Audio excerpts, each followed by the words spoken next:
이번 시간에는 중독과 중독자의 특성에 관해 공부하겠습니다. 먼저 중독의 특성을 살펴보도록 하겠습니다. 중독의 일반적인 특성은 이렇습니다. 먼저 중독을 일으키는 물질이나 행위는 몇 가지가 아니고 매우 다양합니다. 중독될 수 있는 신종 마약들이 계속 개발되고 있고요. 얼마 전만 해도 생각지도 못했던 행위에 중독되기도 합니다. 한 10여 년 전에는 사실 스마트폰에 중독될 것은 생각도 못했던 일 아닙니까? 중독이 되면 나타나는 특정 행동들이 있습니다. 그런 행동들에 관해서는 앞으로 공부하시게 될 거고요. 그리고 또 다른 일반적인 특성은 중독 물질이나 행위에는 남용이 따른다는 겁니다. 이것은 중독의 정의에도 포함되어 있는 것으로 뭔가 부정적인 것, 다시 말해서 이 부적응적인 결과가 따른다는 거죠. 그리고 이 정도의 차이는 있지만 중독에는 내성이 있습니다. 중독 행동을 계속하다 보면 그 수준을 높여야 만족이 생기게 되는 거죠. 이미 공부하신 대로 그런 상태에서 중독 행동을 하지 않으면 금단 증상을 경험할 수 있습니다. 이 쾌감과 같은 보상을 주든지 아니면 부정적인 경험을 없애주든지 하는 방식으로 또 광화를 통해서 중독 행동이 계속 지속되는 것이고요. 우리가 중독에 대한 용어를 공부할 때 말씀드렸는데요. 지금 다시 한번 강조하지만 그런 보상과 금단 증상이 이 갈망을 생기게 합니다. 그래서 그 행동을 계속하게 되는 것이고요. 그리고 이 중독의 일반적 특징 중에 하나가 중독자의 가족에게서도 공동 의존이라는 것이 나타납니다. 가족의 공동 의존에 관해서는 추후에 다루기로 하고요. 또 다른 일반적인 특성은 중독자는 중독 외에 다른 장애를 함께 진단받을 수 있습니다. 이를 이중 진단이라고 합니다. 듀얼 다이그노시스라고 하는데요. 예를 들면 알코올 중독으로 진단받은 사람이 또 우울장애, 우울증도 함께 진단받을 수 있거든요. 또 이 중독의 일반적인 특성이 중독의 가장 큰 문제가 되는 것이 뭐냐면 일반적으로 다른 장애들보다 재발할 가능성이 크다는 겁니다. 그래서 중독 상담에서는 이 재발을 어떻게 방지할 것인지에 대해서 굉장히 신경 쓸 수밖에 없는 거죠. 중독의 일반적인 특성이 이렇다면 중독의 또 공통 특성이 있습니다. 이 공통적으로 중독은 처음부터 큰 문제로 나타나지 않습니다.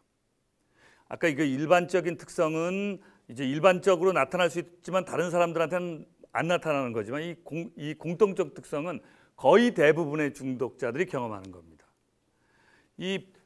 그 중독이 될 수 있는 행동이어도 처음에는 즐기는 수준부터 들어가죠. 게임을 할 때도 레저로, 아니 도박도 이렇게 강원랜드 같은 데 가서 이렇게 한번 즐기는 수준으로 할 수 있는 거죠. 그래서 문제가 되지 않는 수준으로 일정 기간 지속될 수 있는데 이 중독될 수 있는 대상이 도파민이라는 신경 물질을 강하게 활성시키면서 발생하기 때문에 탐닉적이고 또 쾌락적인 요소들이 포함되어 있어요. 그렇기 때문에 중독이 처음에는 즐기면서 가지만 이제 아주 중독적으로 이렇게 빠지게 되는 거죠. 그리고 여러분들이 중독과 관련해서 꼭 아시고 계셔야 되는 또 중요한 사항 중에 하나가 중독이 고립된 상황에서는 거의 나타나지 않고 다른 사람과 상호작용하는 과정에서 발생하는 겁니다. 사실 이 중독된 사람이 고립돼 있을 수는 있어도 사실은 어떤 상호작용하면서 남들한테서 이렇게 중독 물질을 권유받을 수도 있고 또 배우게 되고 또 어떤 상호작용에서 문제가 생겨서 또 그 중독 물질을 찾고 그러는 겁니다. 그리고 또 중독 대상이 물질이든 행동이든 간에 중독자는 중독 대상과 아주 강한 애착 관계를 형성한 것입니다.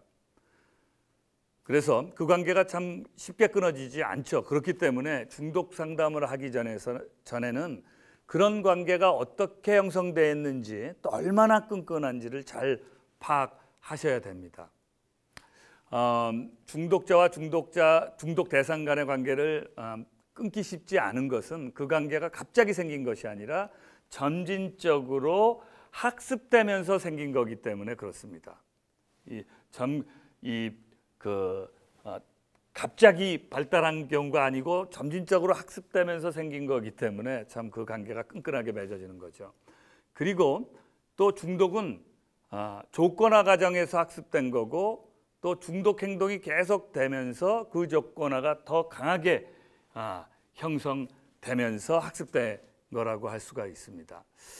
우리가 사실 지금 중독을 공부하고 중독 상담을 하려고 하는 것은 중독자들에게 너무 사회적 비용이 많이 들기 때문입니다. 사실 이 중독에 대해서 사실 중독이라는 것이 질병이기 때문에 그 질병에 대한 의료적 비용도 많이 들지만 또 그리고 뭐 사고도 나기 때문에 사고에 대한 비용도 어마어마합니다. 그렇지만 지난번에 소개해드렸던 것처럼 중독을 중지하는 데도 굉장히 많은 비용이 들죠. 그걸 치료하기 위해서. 그래서 중독이라는 것이 이 전문적인 도움 없이 벗어나기는 힘들기 때문에 꼭 전문적인 개입을 하게 해야 되고 또 여러분들이 또 전문적인 개입을 하게 될 수도 있습니다. 그럴 때 비용이 굉장히 많이 드는 겁니다. 중독이 되면 또 나타나는 또 공통적인 행동들도 있습니다. 그런 행동들에 관해서는 중독자의 특성을 다루면서 더 많은 것들을 소개하도록 하겠습니다. 그러면 지금부터는 중독자의 특성을 한번 살펴보도록 하겠습니다. 중독자의 일반적인 특성은 이렇습니다. 일반적으로 중독자들은 자존감 수준이 낮습니다. 앞서서 지난 시간에 자존감 수준이 낮아서 또 중독에 빠질 수 있다고 하는데 하여튼 중독자들은 자존감 수준이 낮습니다. 겉으로는 아주 자존심이 강한 것처럼 표현할 때도 있지만 실제 자존감은 약합니다.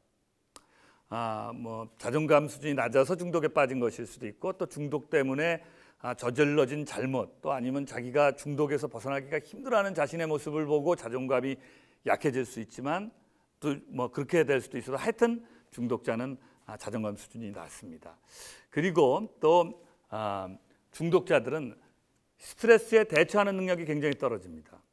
스트레스에 대처하는 방식도 비효율적이고요. 그래서 그 대처 방식으로 중독 행동을 또 선택한 것일 수도 있고요.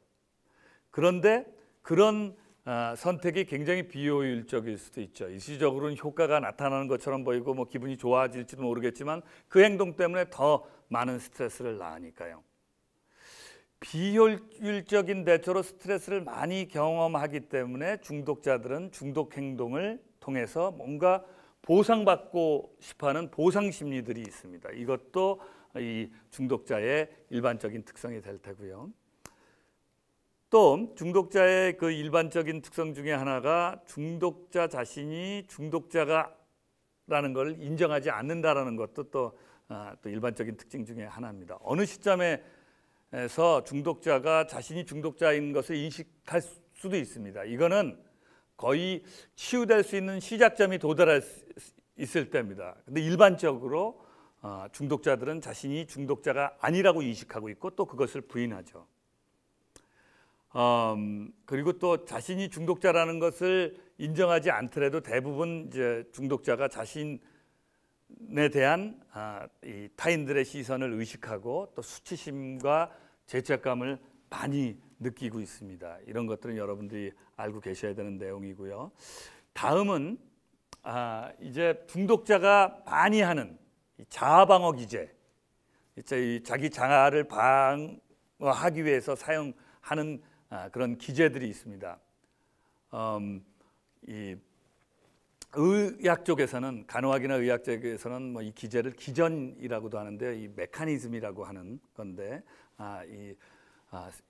저희가 이 셀프 디펜스를 하는 메커니즘이 있습니다. 그런데 중독자들이 진짜 정말 많이 사용하는 자아 방어 기제가 있는데 그 중에 첫 번째가 합리화입니다. 사실대로 인정하면 자기 결점이 드러날까 봐 진실과는 다른 내용으로 해명하는 때가 굉장히 많죠. 예를 들어서 중독 행위를 할 수밖에 없었다라는 식으로 변명을 합니다. 그리고 중독자가 또 자주 사용하는 두 번째 방어 기제는 투사입니다. 자신의 문제를 자신의 책임이라고 그러지 않고 남의 탓으로 돌리는 거죠. 예를 들어서 자기가 술 많이 마시는 것 때문에 실직해놓고 사장이 자기만 미워해서 사장한테 조금 뭔가 판단 능력에 문제가 있어서 자신을 해고했다. 그래서 자신이 해고당할 수밖에 없다라고 생각을 하면서 자기 자아를 방어하려고 그러는 겁니다. 또 중독자들은 억압을 자아 방어 기제로 사용하기도 합니다. 이 괴로운 생각이나 경험 이런 감정을 자신의 의식 밖으로 또 무의식으로 몰아내는 겁니다. 그래서 중독자들은 중독 행동과 관련된 좋지 못한 경험들을 무의식적으로 그냥 잊어버리는 거죠. 자기가 의도적으로 하려고 그러지 않더라도 잊어지는 겁니다. 그래서 그런 이유 때문에서인지 정신적인 문제를 갖고 있는 사람들도 이런 방어 기제를 많이 사용하거든요. 이 중독자들이 이유 모를 막연한 불안감이라도 죄책감이 생기는 거죠. 자기가 죄스러움을 느낄 수 있는 부분들 같은 경우들을 기억에서 몰아내 있지만 그건 어떤 자기 심리 안에 있다가 나타나는 겁니다. 그리고 또 중독자들이 또 보일 수 있는 자아 방어 기제로는 생각하는 것이나 감정이 이 감정 표현에서도 이 자기의 발달 수준 그 전 단계로 퇴행하는 경우도 있습니다. 무의식에서 그런 방식을 사용하게 되는데요. 성인인데도 중독에 빠져 있는 사람들은 어린아이처럼 행동하고 철없는 행동을 하는 경우가 종종 있는데 이런 자아 방어 기제를 사용하기 때문입니다. 그리고 중독자들은 또 이 중독 때문에 생긴 불쾌한 기억이나 감정을 무의식적으로 억압하는 경우가 아니라 의도적으로 의식하지 않으려고 억제하기도 합니다. 중독 행동을 더 자주 더 많이 해서 불쾌한 감정을 또 잊을 수도 있죠. 계속 그렇게 하다 보면 그 괴로운 느낌이나 또 그런 생각들을 억제할 수 있는데 그것도 이 자아 방어 기제 억제의 한 형태입니다. 근데 이 억제가 억압과 다른 점은 의식적으로 그렇게 한다는 점이죠. 따라서 마음만 먹으면 그런 기억과 감정을 다시 끄집어내서 표출할 수도 있습니다. 또 그런 경우들도 있죠. 그리고 중독자들이 자주 사용하는 또 다른 자아 방어 기제가 철회입니다. 철회는 사회적으로 이렇게 철회하는 거죠. 중독자들은 주변 사람들과 관계를 회피합니다. 고의적으로 대화를 하지 않으려고 하는 건데요.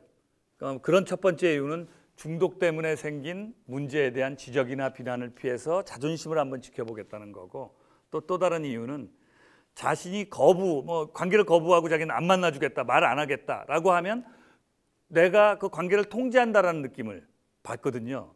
그래서 통제력이 있다. 사실 저희가 중독에 대한 정의를 처음 공부할 때 가장 큰 문제는 뭐였냐면 통제력의 상실이었죠. 근데 이 통제력을 조금 가지고 있다는 느낌을 받기 위해서 이런 생각들을 하는 겁니다. 연인 관계에서 실현당한 사람이 자신이 버림받은 것이 아니라 자신이 상대를 찾다라고 생각하고 싶어하는 것과 같은 자아 방어 전략인 거죠. 마지막으로 공부할 자아 방어 기제는 전환입니다. 정서상의 문제가 신체적인 증상으로 표출되는 것인데요. 이 개념은 정신분석에서 다루는 문제의 중심에 있는 개념입니다.